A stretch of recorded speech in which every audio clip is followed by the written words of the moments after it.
to start this story, you have to really kind of, and I'm only going to do this very brief, is to understand what the Leibstandarte SS Adolf Hitler's clique was all about. And really, the two men behind this story is Heinrich Himmler in the picture and Sepp Dietrich, attending an event in Metz in 1940 after the first German victories in France. And the SS is suddenly turned from this bodyguard unit that's been supposedly protecting the Führer and the Nazi regime, is turned into a state defense force, and various regiments and units are expanded, and the Leibstandarte is expanded towards a divisional level, and they create a cliquey kind of persona within the SS organization. Right. And that makes them very exceptional because, okay, they're seen as Hitler's elite, which of course generates a certain attitude and a certain culture, which is very unique to this group of soldiers. Now, you can say that the other SS units had similar kind of things, but not quite to the same degree, because Himmler and Dietrich are agreeing to all kinds of manner of things happening that you don't see in normal everyday military process.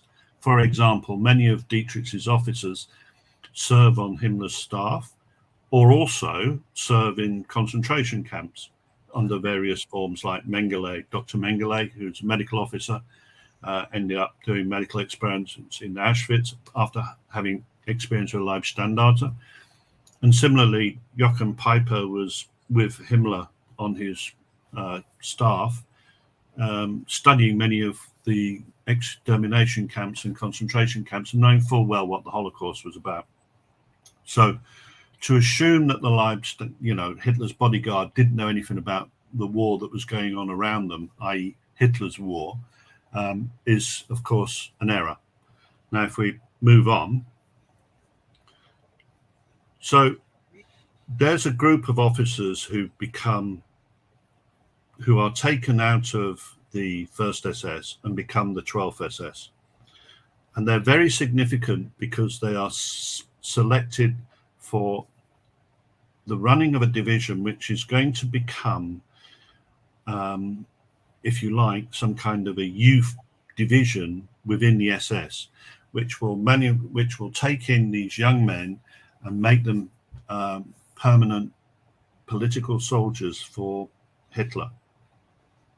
Now, the way to do this is to get certain leading officers within the SS, within the Adolf Hitler Leibstandarte cadre, and take out the best ones to wean this division to a very rapid level of capability. And one of the top soldiers, or within this group regarded as top soldiers, is Fritz Fitz. And the interesting thing about Fritz Fitz, because he's killed in June 1944, he kind of gets lost in the story because he's very early killed. Now, the thing with Fitz is he actually joins the Nazi party very early on.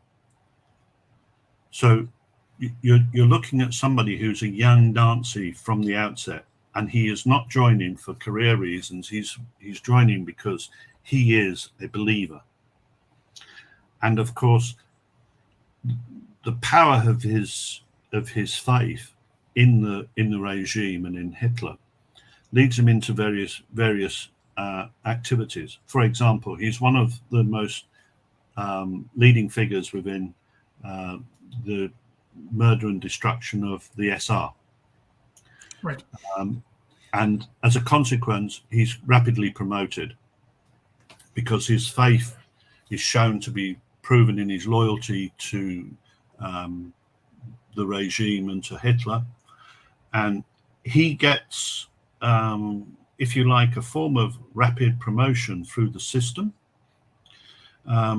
He takes part in serious crimes, one of which in April 1944 is an incident that took place in France when the 12th SS Division was first being put into maneuvers and taken down into France.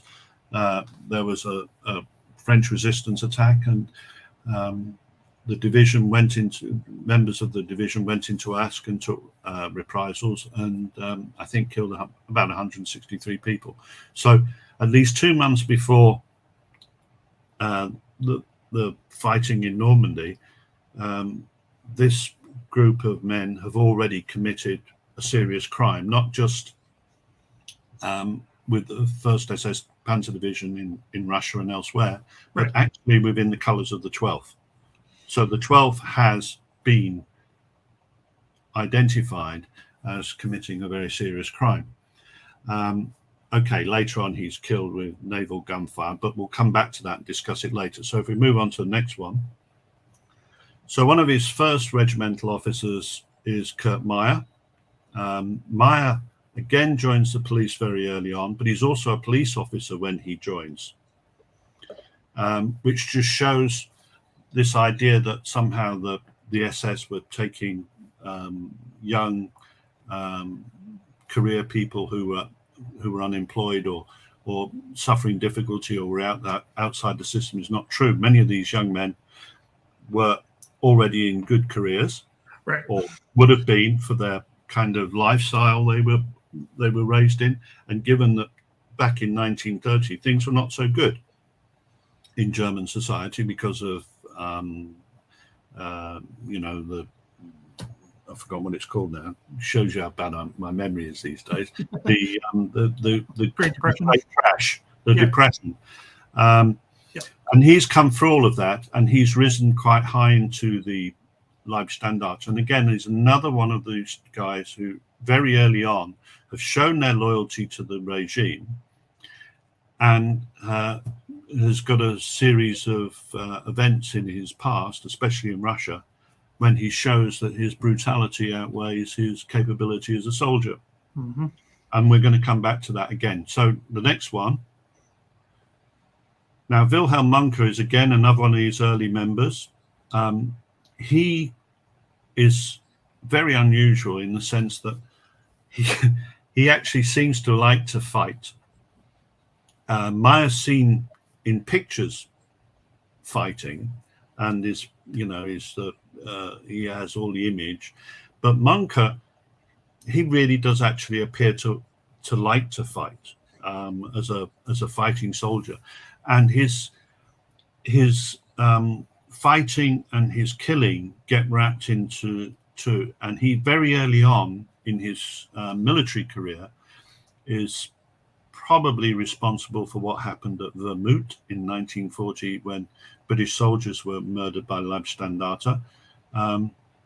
There may well be a reason why we could talk about that later, but at this stage, that's just his background to this. He's the 2nd Regimental Commander of a Panzer Grenadier Regiment of the 12th SS Panzer Division. So if we move on to the next one, Hubert Maya is one of the senior staff officers. He's the IA, which is like the main operations staff officer of the division. Various stories, he's either regarded as pretty mediocre or very average. Yeah. So I don't know what to say about him, because he's actually one of the few with a degree. I believe he had a degree in engineering or science. So he's one of the few educated ones, but he seems to not be very capable on the fighting front. He briefly is commander of the division in September after Meyer is captured. But as you can see, it only lasted a month, and they never trusted him with a senior command afterwards. It's very interesting that he and Meyer were at staff school round about the same time in preparation for coming to control the 12th SS Panzer Division. And it's very clear that what they were learning in the two staff streams One was very much a bureaucratic stream for learning how to do paperwork, Yep. mapping and planning and all of that stuff.